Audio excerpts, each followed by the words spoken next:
बलवंत जी, दो तीन सवाल हैं, सिलसिलेवार तरीके से मैं आपका विश्लेषण चाहूंगा। अब तो ये बात तय हो गई जी भाई, वो कहावत है ना, जाट ने जब मरा जानी और जब 13वीं होले। यहाँ पे तो अब बात, अब बिल्कुल। तो बाकायदा शामिल हो गए विनेश और जी बजरंग। जी इससे राजनीति के क्या संकेत और संदेश मिल रहे हैं? कोई बड़ा गेम चेंजर के तौर पर ये होंगी या सामान्य प्रक्रिया, 2 दिन की सुर्खियां हैं, फिर नॉर्मल जैसे चुनाव चल रहा है वैसे ही चलेगा? संदीप जी, मुझे लगता है कि विनेश फोगाट चुनाव लड़ेंगी और पुनिया साहब चुनाव नहीं लड़ेंगे करेंगी। लेकिन एक भावनाएं होती हैं, लोग चुनाव कैसे जीतते हैं कि भावनाएं किसके साथ हैं। मैं समझता हूँ विनेश फोगाट के साथ न केवल हरियाणा की बल्कि हिंदुस्तान के तमाम लोगों की भावनाएं उसके साथ हैं कि जाती हुई उसके साथ। पहले दिल्ली में जाती हुई, फेडरेशन में जाती हुई, और वो पेरिस में ओलंपिक में खेलने गई तब उसके साथ जाती हुई। वो हमें स्वर्ण पदक दिला सकती थी, लेकिन कहीं ना कहीं षड्यंत्र का शिकार हुई और देश पदक से चूक गया। तो जैसे ही वो दिल्ली एयरपोर्ट पे उतरी और अपने गांव बुला ली गई, तब तक जो उनका स्वागत सत्कार हुआ, जो लोगों ने उनको जमीन भेंट की, जो उनको मेडल भेंट किए, जो उनका, मतलब मैं समझता हूँ कि एक ऐतिहासिक क्षण था वो, जो मतलब सहानुभूति की लहर है, सिंपैथी फैक्टर है जो वर्क करेगा। दूसरी बात यह है कि संदीप जी, कौन जीतता है? जब मतदाता किसी को हराने का फैसला करते हैं ना, तो वो ये नहीं देखते कि सामने कौन उम्मीदवार है। अगर भाजपा को लोगों ने हराना है तो आप मान के चलिए कि विनेश फोगाट चाहे कोई हो, जीतने की संभावनाएं उनकी ज्यादा होती हैं, क्योंकि हरियाणा का आदमी सत्तारूढ़ दल के अगर खिलाफ चलता है तो उसका एक ही मकसद होता है कि भाजपा के उम्मीदवार को हमें चुनाव में जीत। नहीं, पर बीजेपी जो हमलावर हो रही है बलवंत, कि ये देखिए, ये पर्दाफाश हो गया। ब्रजभूषण शरण सिंह ने कल से ये सिलसिला शुरू किया था, जिसे मनोहर लाल खट्टर, अनिल विज सब आगे बढ़ाते दिख रहे हैं कि भाई ये तो राजनीति से प्रेरित आंदोलन था। तो हरियाणा में लोग इसे किस तरह से देख रहे हैं कि ये राजनीतिक प्यादे बन गए, या भाई राजनीति बीजेपी कर रही थी, बीजेपी ने क्या राजनीति नहीं की और इनको इंसाफ नहीं मिला? किस तरह से एक आम आदमी हरियाणा में रीड कर रहा है इन बातों को?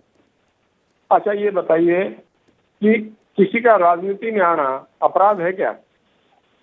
और भारतीय जनता पार्टी कैसे उनका स्वागत कर सकती है कि उन्होंने कांग्रेस में शामिल हुए, हम उनका स्वागत करते हैं। उन्होंने तो पहले दिन से जो एक लाइन पकड़ी थी कि ये आंदोलन राजनीति से प्रेरित है, कांग्रेस ही आंदोलन करवा रही है। अब वो कांग्रेस में शामिल हो गए तो कहते देखो हमारी बात ठीक निकल रही है। तो कांग्रेस ने उनके आंदोलन, नहीं, पर आम आदमी कैसे देख रहा है? जो गांव देहात में, कस्बों में जो बातचीत चल रही है, वो क्या, किस ओर जा रही है? गांव में, देहात में, खाप पंचायतों में यही बात चल रही है कि विनेश फोगाट को न्याय नहीं मिला। और न्याय कैसे मिल सकता है? जब आपके पास अपनी ताकत आएगी तो आप न्याय के लिए लड़ाई और जोर शोर से लड़ सकेंगे। अब विनेश फोगाट को चुनाव लड़ाने की बातें ये थी कि उनको राज्यसभा में भेजा जाए। कांग्रेस ने मांग की थी कि उनको राज्यसभा में भेजा जाए। तो फिर ये आरोप लगे कि आप क्यों नहीं भेज देते उनको? तो हुड्डा साहब का ये कहना था कि हमारे पास बहुमत नहीं है।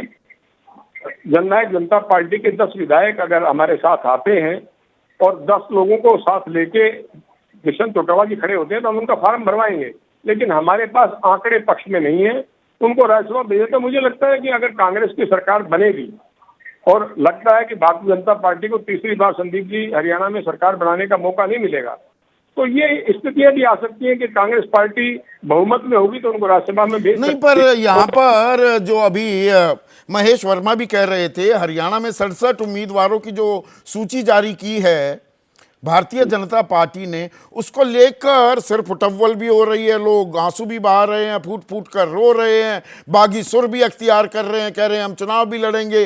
2 कैबिनेट मंत्रियों ने इस्तीफा दे दिया, बहुत सारे विधायक पाला बदलने की भी बात कर रहे हैं।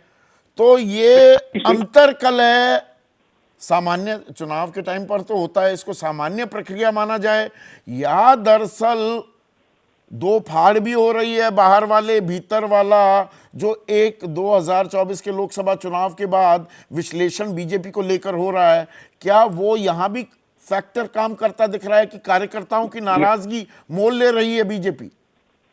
संदीप जी, कल जो कुछ हुआ वो तो आपके सामने आ चुका है सारा। आज भी भाजपा में कलह खत्म नहीं हुआ है। जो समालखा क्षेत्र से टिकट के दावेदार थे संजय छोकर, वो पार्टी छोड़ दिया उन्होंने। बहादुरगढ़ से जो पूर्व विधायक थे कौशिक, भाजपा ने उनके भाई को टिकट दे दिया, तो आज वो आंसू बहा रहे थे और कह रहे थे कि भाजपा हमारे घर को तोड़ रही है। मेरे भाई को टिकट देने का मतलब है हमारे घर में फ्रैक्शन पैदा करना। और जो मुख्यमंत्री का इलाका है करनाल, जहां से रेणुबाला मेयर है, आज उन्होंने घोषणा की है कि मैं आजाद उम्मीदवार के तौर पे चुनाव लड़ूंगी। संदीप जी, आप ये मानिए कि पिछले 10 साल में भाजपा में हरियाणा में कोई बगावत नहीं हुई थी। इस बगावत का अर्थ आप इस तरह ले सकते हैं कि उनको कोई डर नहीं रहा है। उनको लगता है कि भारतीय जनता पार्टी की सरकार मतलब खुलकर बगावत हो रही है, ऐसा 10 साल हरियाणा बीजेपी में होता नहीं दिखाया। जैसे ही घड़ी का काटा दोपहर 2:30 पे आए, बबीता जी का दिल सास बहू साजिश के लिए मचल जाए।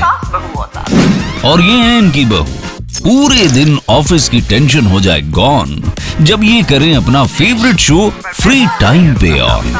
इनकी तरह आप भी देखिए अपना फेवरेट शो अपने टाइम पर और डाउनलोड कीजिए एबीपी लाइव ऐप अपने स्मार्ट टीवी पर।